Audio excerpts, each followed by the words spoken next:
afternoon, students. My name is Soma Kambode. I will be your tutor for didactics and learner support for accounting. I'm going to give you an exam-based contact for 2021. I'm going to highlight on important information that you need to tackle as you are going to prepare for your final examination, as well as your assignments which you are going to do for 2021. My name is here, my contact details are there, and also my email address. Don't hesitate to contact me when there's anything that you don't understand. So free.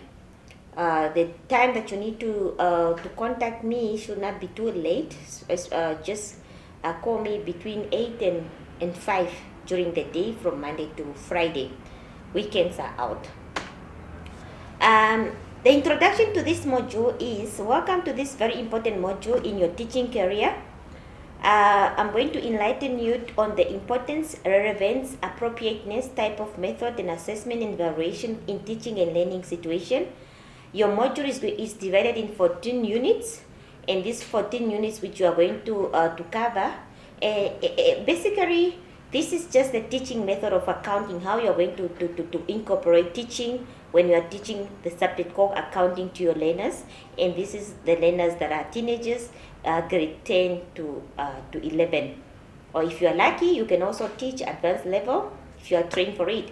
So this is just the teaching method, how you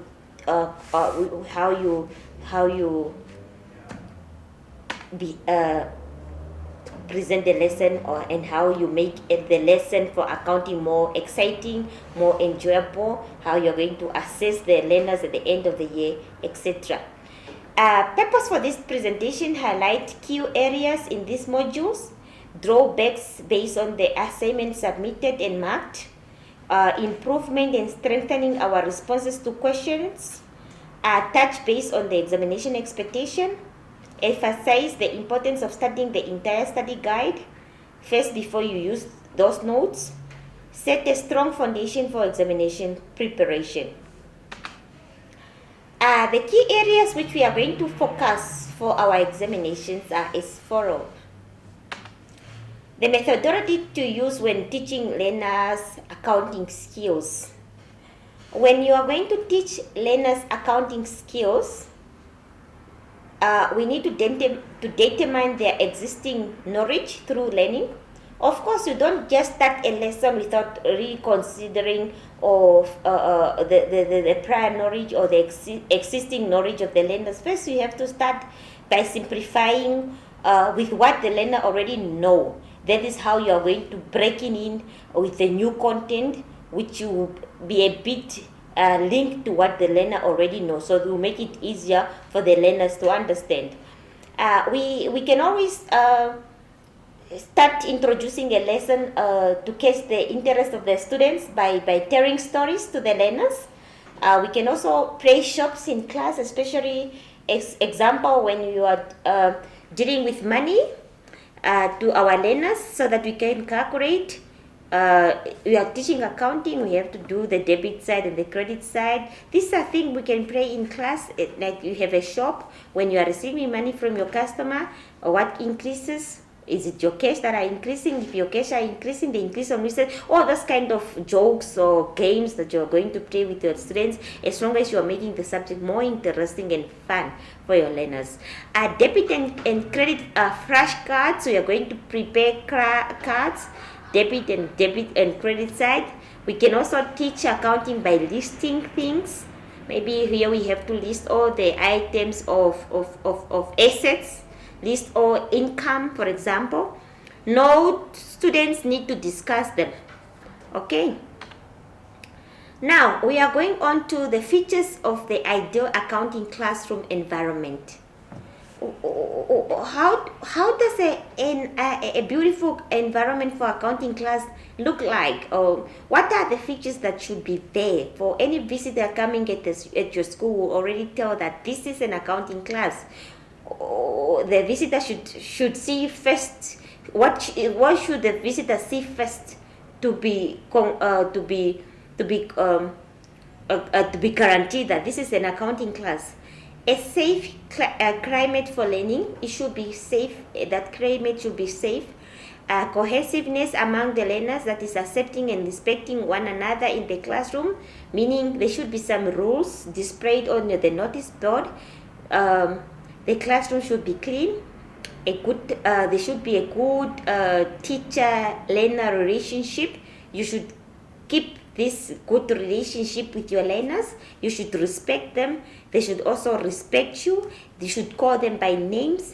You should also motivate. Teaching practice must be established. Motivational teaching practice, you should motivate them. You should encourage them to work hard.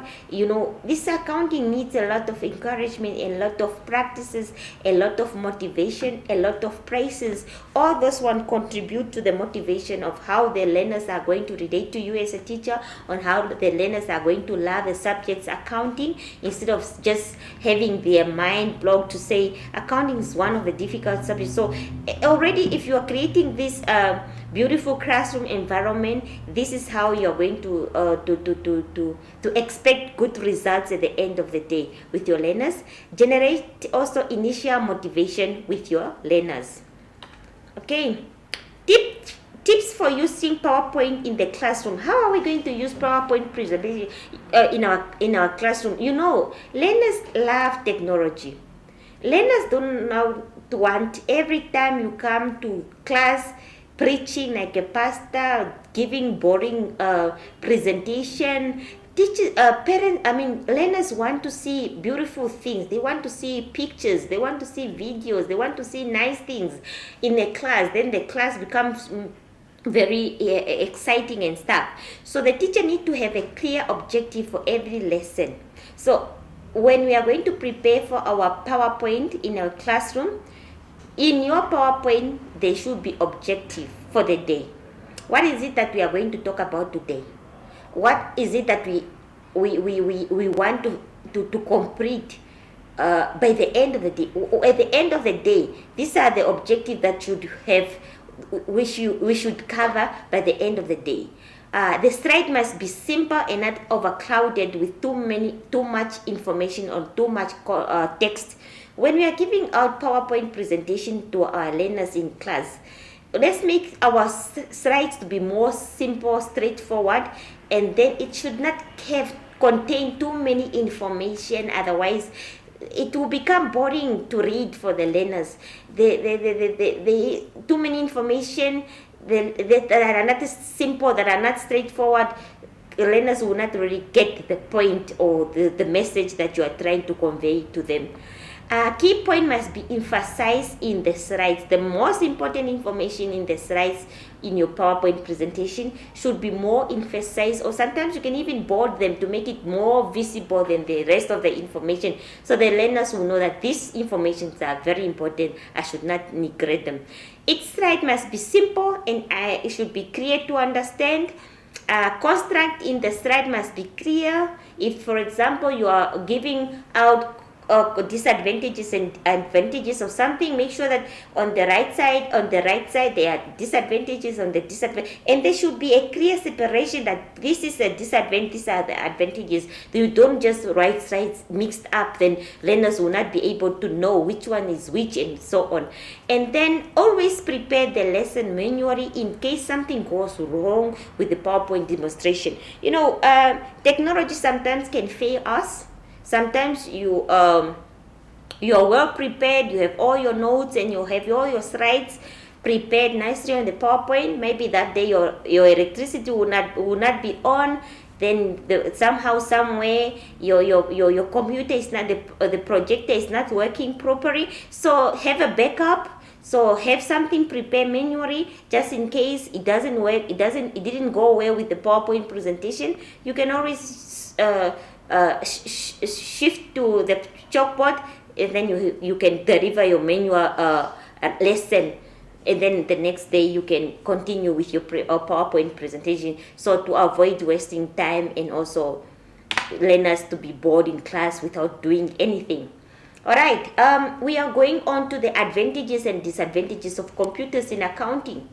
Why is it so important? You can even teach this to your learners, so that your learners will be able to know the importance of computers in accounting. So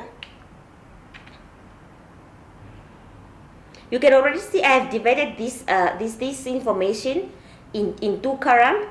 On my left hand side I have the advantages, and then on the other side I have the disadvantages of computers in accounting. Let's go through the advantages of computers in accounting.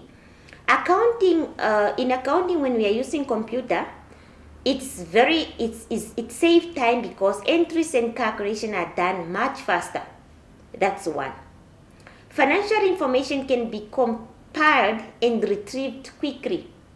Let me go back to the first information. Save time because entry and calculation are done faster.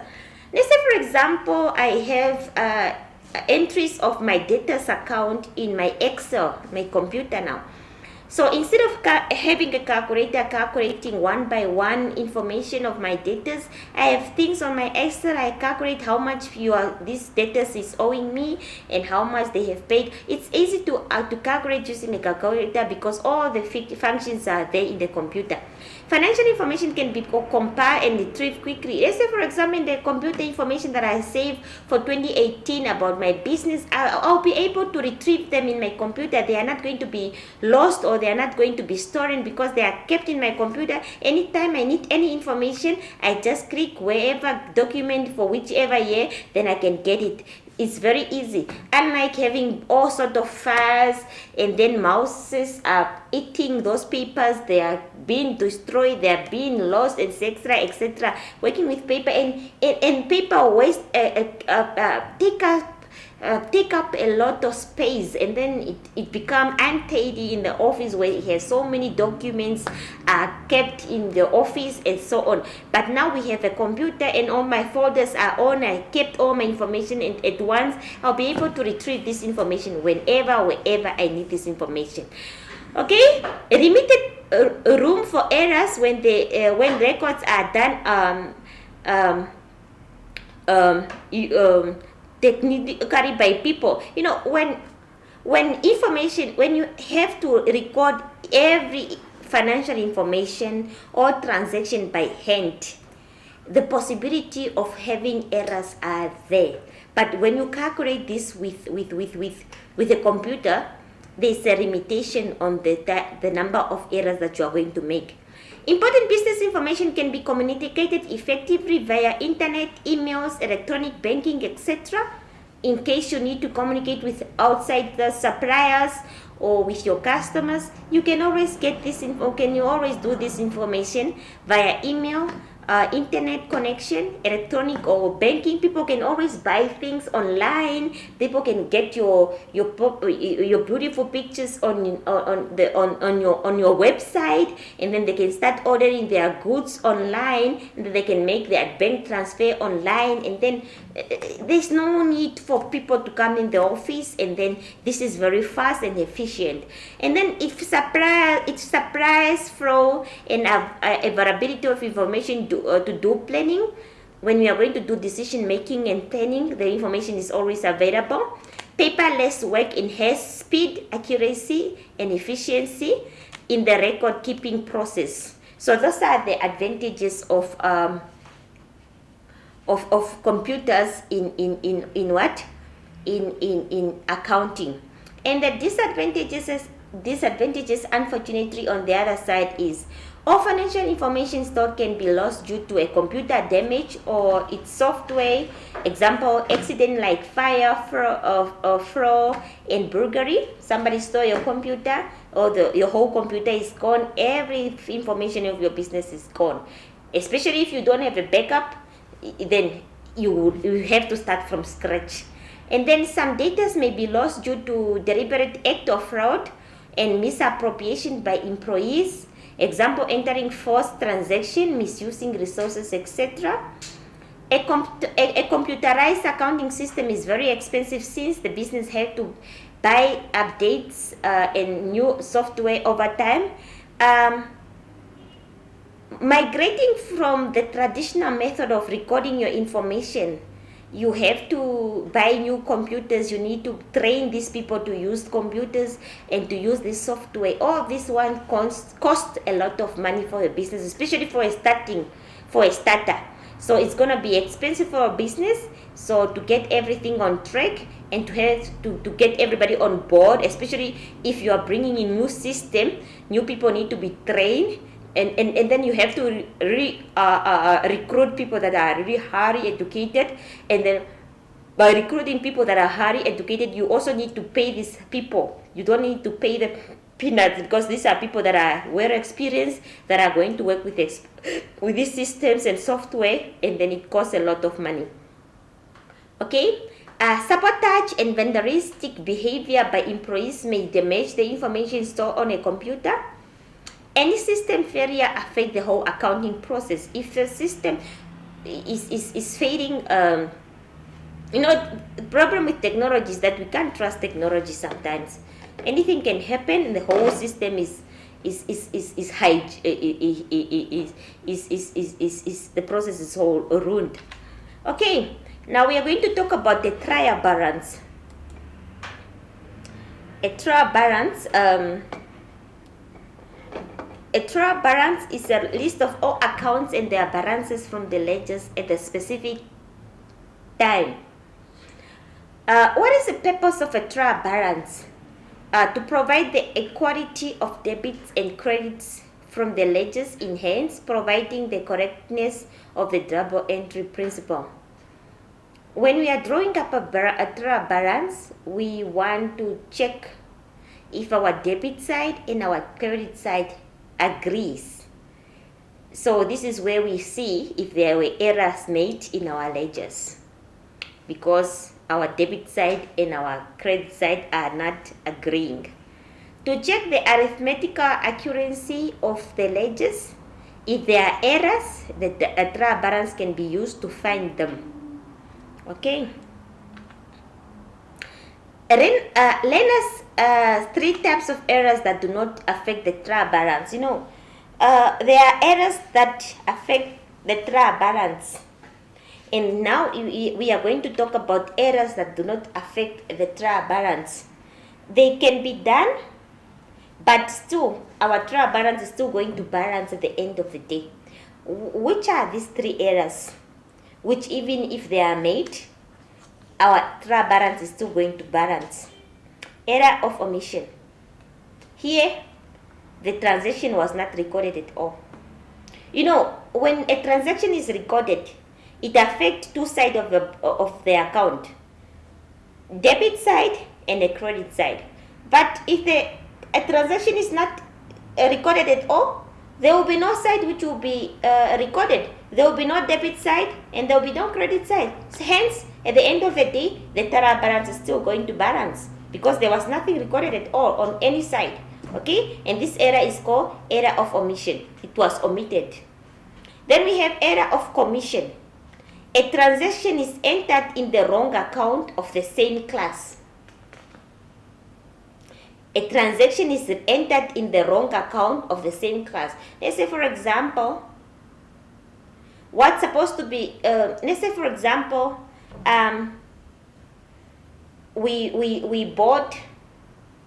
we took a car for repair. A car for repair. Repair is supposed to be an expense, supposed to be recorded on the debit side, okay? And then we are supposed to decrease cash, because we use cash to pay for the repair at the garage, all right?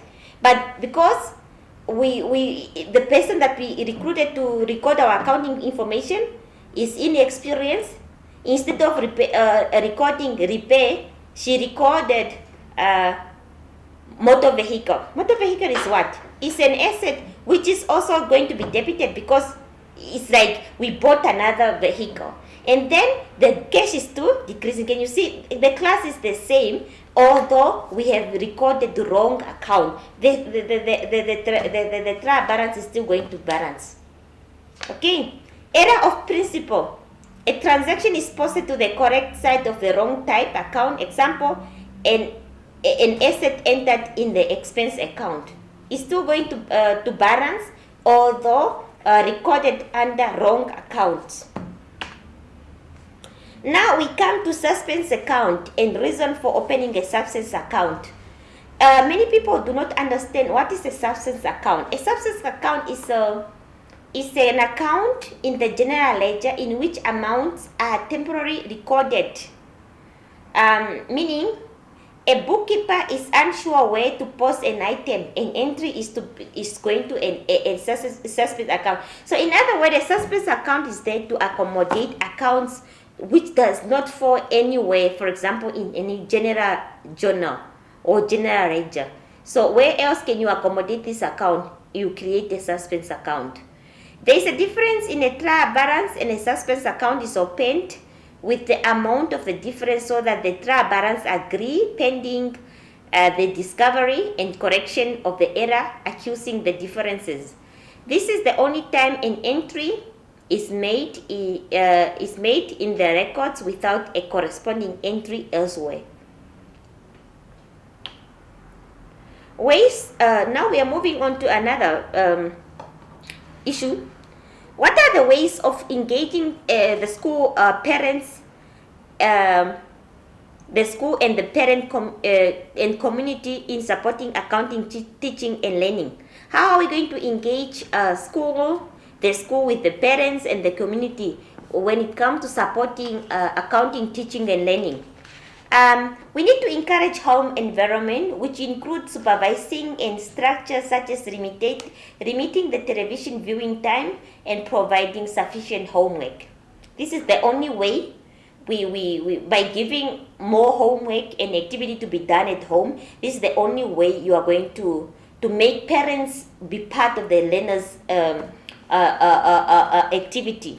We need to communicate between the school and the home regarding homework procedure, parent-teacher contact, and school event. Especially if there's parent meeting or there's parent-teacher contact, we need to talk to parents, or maybe we want to engage parents to come and see how the learners are doing at school. We need to involve them, we need to communicate with them, we need to invite them, we need to speak to them so that the parents will be aware of what is happening at school. Parents' involvement in school organizations such as school advisory board. We also need to engage parents to be part of the school board activity, so that at the end of the day, they are part and parcel of what is happening at the school. Because the school board is one of the biggest decision-making board, which parents need to agree of what the school need to do or decision need to be taken at the school. Okay? Parents' support of the learner, such as emotional, academic support, and encouragement of parents and their expectations regarding a learner's current school performance and future career success. Parent-directed activity that connect learners to opportunity for development and learning, such as visiting a museum and the library. All this activity, when you are taking learners on trips such as visiting these places that I just mentioned, the parents need to be informed on what time, when, and what these learners are going to do, and the feedback must be given back to the parents for allowing their learners or their kids to go out with the certain teachers. Ongoing communication between the school and the parents. Any information that with regard to what is happening at school with their learners, the parents should be informed. The parents should also be given the progressing report of their learners to see how the kids are performing in all the subjects every term, so that they will be able to interfere and encourage and motivate their learners at home, so that it's not too late when the kids are going to fail at the end of the year. Now we are going to talk about the purpose of accounting principle. Why do we have accounting principles? Is for systematic recording, to have a whole uniformity when it comes to the way we record our information, to communicate financial status, to assist in decision making, to ensure control of assets, to plan for future activity, and also to comply with laws.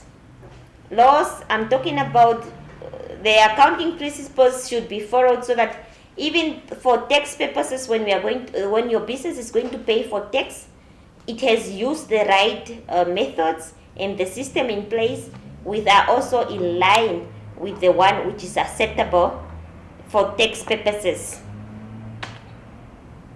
Now we are going to look at the advantages, and this one we have already talked about. We have a different method of stock variation. The learners should also be made aware of the different stock variation. We have the FIFO, that is the first in, first out.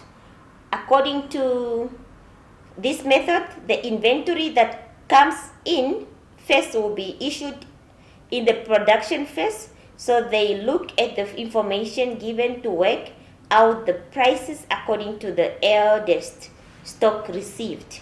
Then we have the last in, first out, which is the LIFO. According to this method, the inventory that come in last will be issued to the production first. So they look at the information given and work out the prices according to the latest stock received. We have the average cost, the AFCO. According to this method, the average cost of goods in stock will be determined after each new receipt of stock. Okay, we have perpetual and periodic inventory. Periodic inventory are normally held once a year for small items. When it is large, such as car, the inventory lists are kept up to date after every purchase and sale. The last is the perpetual inventory method. Inventory variation should be evaluated at the lowest of cost or realizable value. Cost or net realizable value, NRV.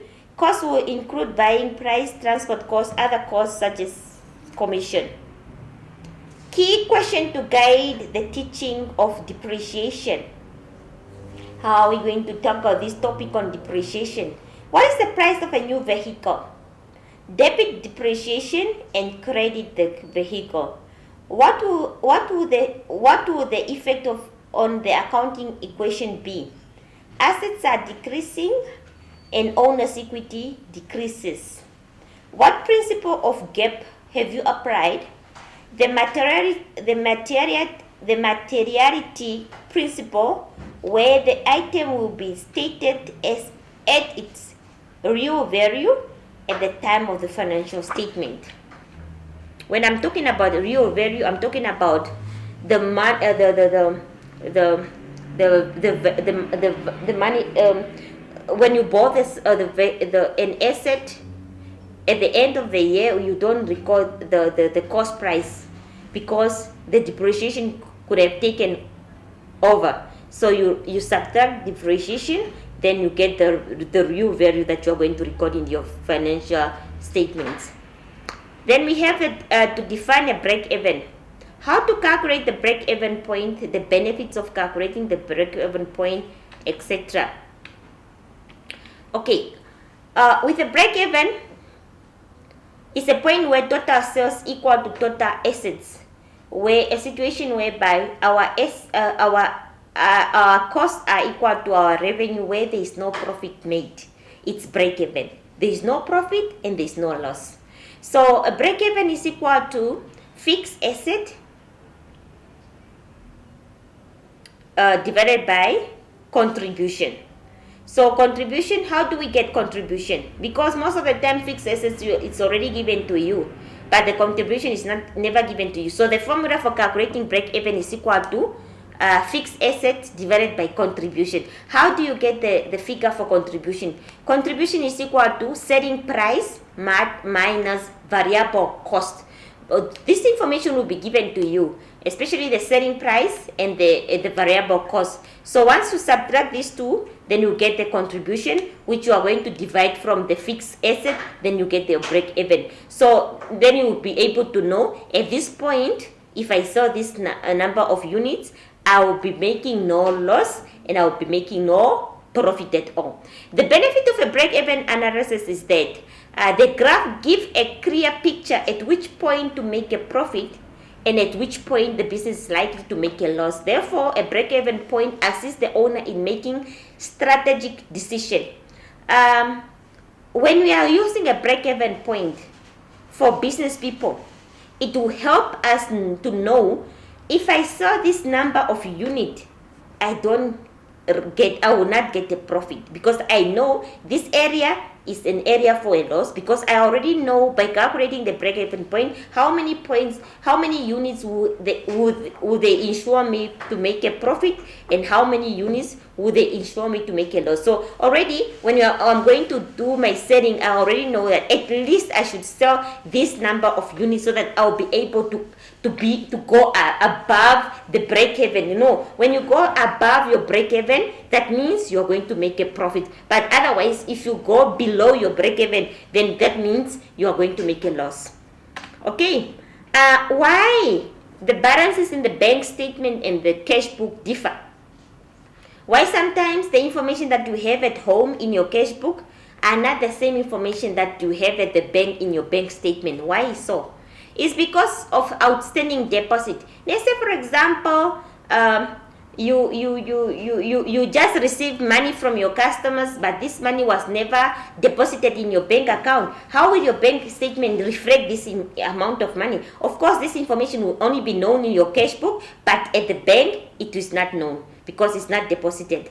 Debit orders. Where does the debit order happens? They happens at the bank when the bank automatically deducts a certain fee for paying for something through your bank account. Then you can only have this information in your cash book once you request for a bank statement. Then you are going to amend or to adjust your cash book at home or at your business after you have received the bank statement. Otherwise, once the debit order starts kicking off, then this information will not be known in the cash book. So at the end of the day, there will be a difference between a cash book and a bank statement.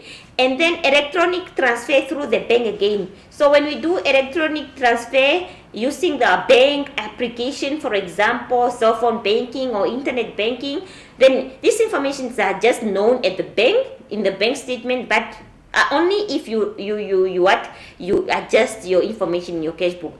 Dishonored check. There are checks that you receive from your customers during the time when we were using checks, but now no more.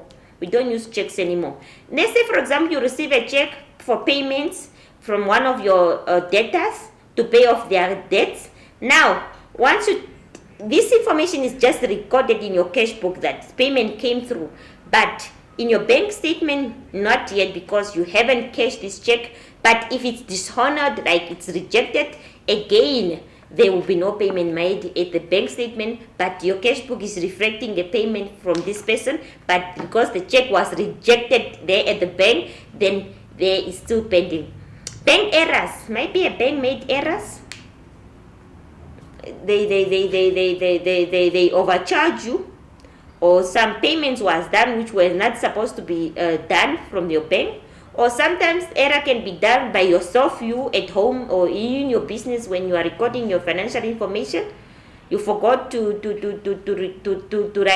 correct some information. Maybe you are receiving payment from your debtors, but yet you are recording them on the credit side of your cash book. So such errors can be made by human beings, or it can be made at the bank. So all this can also create differences when it comes to this. And then timing, cut off differences can also create some sort of differences when it comes to bank cash book and the bank statement. So these are reasons why we may have different errors.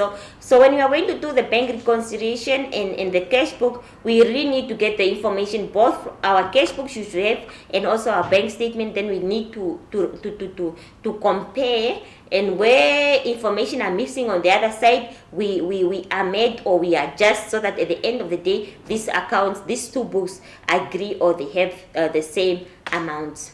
Now, thank you very much. We have come to the end of our presentation. I'm wishing you all the best for your for examination preparation. Feel free to contact me where necessary, and when you need any assistance with regard to any learning that you are going to do. Thank you very much.